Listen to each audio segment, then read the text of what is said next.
Assalamualaikum warahmatullahi wabarakatuh. Bagaimana kabarnya semuanya? Semoga selalu dalam keadaan sehat walafiat. Oh iya, pada kesempatan kali ini kita akan membahas tentang sholat Idul Adha atau yang disebut juga dengan Hari Raya Kurban. Nah, apa saja yang akan kita bahas pada kali ini? Sebelum masuk materi, tolong bantu subscribe channel ini ya. Terima kasih. Oke, kita lanjut ke materi selanjutnya, yaitu kita akan membahas tentang pengertian Idul Adha. Selanjutnya hukum dari Idul Adha itu sendiri dan waktu pelaksanaan Idul Adha. Selanjutnya kita akan membahas tentang sunah-sunah dalam Idul Adha dan tata cara dari pengerjaan sholat Idul Adha, dan yang terakhir adalah hikmah dari Idul Adha itu sendiri. Oke, kita langsung masuk ke pembahasan pertama, yaitu tentang pengertian dari Idul Adha. Apa sih pengertian Idul Adha itu sendiri? Ya, salat Idul Adha adalah sholat yang dikerjakan pada tanggal 10 Zulhijjah, yaitu pada hari raya kurban. Nah, di sini waktu ini banyak orang yang berkurban. Nah, sedangkan hukum dari pelaksanaan sholat Idul Adha adalah sunnah muakkad ya. Nah, apa artinya sunnah muakkad? Yaitu utama untuk dikerjakan. Jadi lebih utama untuk mengerjakan sholat Idul Adha. Nah, sekarang masuk ke waktu sholat Idul Adha. Nah, kapan waktu sholat Idul Adha dilaksanakan ya? Ada yang tahu nggak? Ya, betul sekali. Sholat Idul Adha dilaksanakan pada tanggal 10 Zulhijjah dan dilaksanakan pada pagi hari sampai tergelincir pada siang hari, kira-kira dari jam 7 sampai siang lah. Nah, ini dilaksanakan juga 1 tahun sekali. Selanjutnya sunnah dalam pelaksanaan Idul Adha. Yang pertama, disunahkan untuk mandi sunnah terlebih dahulu ya. Yang kedua, setelah mandi kita memakai wangi-wangian atau memakai parfum. Dan yang ketiga, memakai pakaian yang baik dan sopan, nggak perlu baru sih. Yang selanjutnya yaitu yang keempat, yaitu tidak makan terlebih dahulu sebelum pelaksanaan sholat Idul Adha. Nah, dalam pelaksanaannya disunahkan kita pergi dan pulang dengan jalan yang berbeda. Selanjutnya kita juga disunahkan untuk memperbanyak takbir, tahlil, dan tahmid kepada Allah Subhanahu wa taala. Dan tentunya selanjutnya yaitu disunahkan untuk memperbanyak zikir dan berdoa kepada Allah Subhanahu wa taala. Dan terakhir, dalam pelaksanaan kita disunahkan untuk berkurban. Ini cuma bagi yang mampu aja ya. Oke, pembahasan selanjutnya yaitu tata cara dalam pelaksanaan sholat Idul Adha. Bagaimana tata cara dalam pelaksanaan sholat Idul Adha ya? Ini sama persis dengan pelaksanaan sholat Idul Fitri, yang membedakan hanya niatnya saja. Kita perinci ya, letak-letak ininya yang harus kita perhatikan. Yang pertama, niatnya berbeda. Yang kedua, jumlah rakaat ini sama, 2 rakaat. Takbir yang pertama dan takbir yang kedua ini sama seperti sholat Idul Fitri. Takbir yang pertama ini 7 kali takbir, Allahu Akbar sampai 7 kali. Dan takbir yang kedua cuma 5 kali. Nah, ini kan 2 rakaat, takbir rakaat pertama, takbir rakaat kedua ya. Nah, ini tata cara yang pertama berdiri. Kita niatkan usolli sunnatal lidil adha rakaatain mustaqbilal qiblati adaan ma'muman lillahi ta'ala. Yang artinya saya niat sholat Idul Adha 2 rakaat sebagai makmum karena Allah Ta'ala. Selanjutnya kita takbir. Nah, takbir yang pertama ini 7 kali takbir, Allahu Akbar sampai 7 kali. Kalau takbir yang kedua, takbir rakaat kedua ini 5 kali saja. Nah, di antara takbir dengan takbir selanjutnya kita disunahkan untuk membaca subhanallah walhamdulillah wala ilaha illallah wallahu akbar.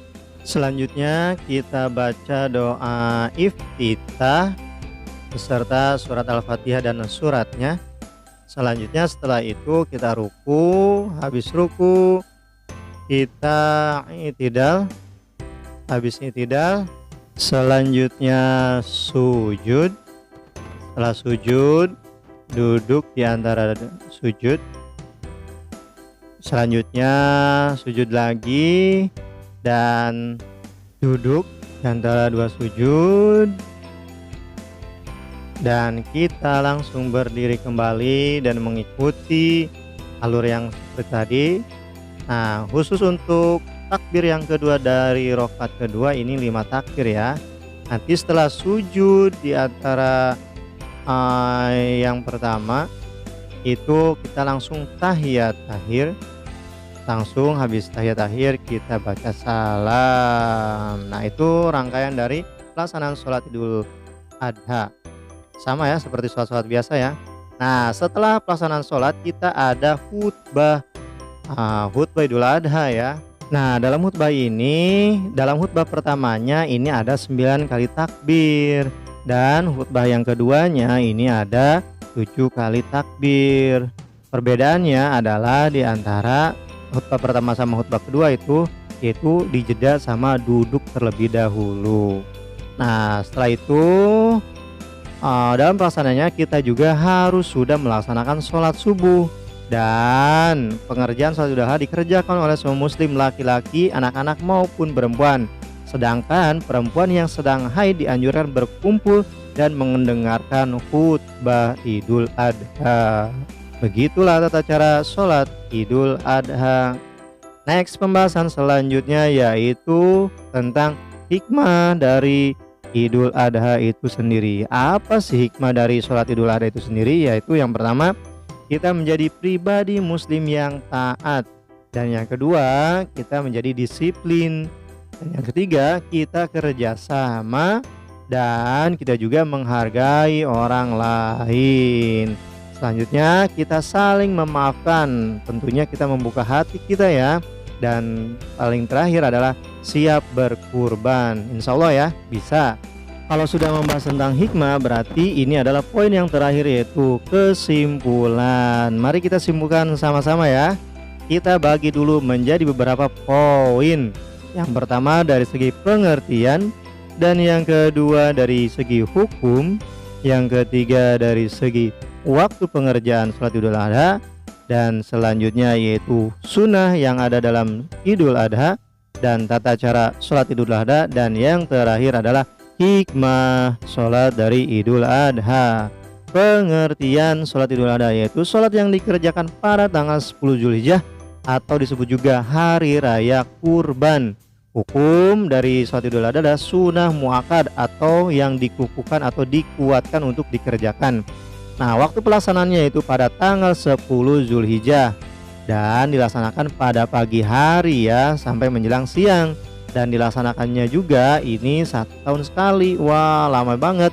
Nah, sunnah dalam soal pengerjaan sholat Idul Adha, yang pertama kita mandi sunat terlebih dahulu, dan selanjutnya pakai parfum wangi-wangian, selanjutnya pakai pakaian yang suci dan bersih, dan kita disunahkan untuk tidak makan terlebih dahulu, dan pergi dan pulang kita pakai jalan yang berbeda, dan perbanyak takbir, tahlil, dan tahmid, serta zikir dan doa kepada Allah Subhanahu wa taala, dan yang terakhir kita berkurban ini jika mampu.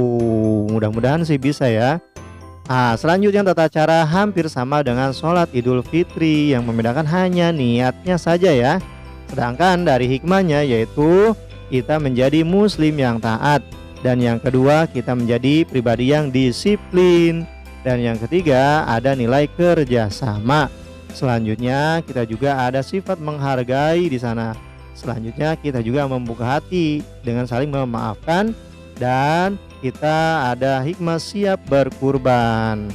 Nah, inilah kesimpulan dari pengerjaan sholat Idul Adha. Ini diambil dari materi KMA 183 yang diambil dari buku Erlangga tahun 2020 dan buku Toha Putra 2013. Dari saya cukup sekian, kurang lebihnya mohon maaf. Wassalamualaikum warahmatullahi wabarakatuh.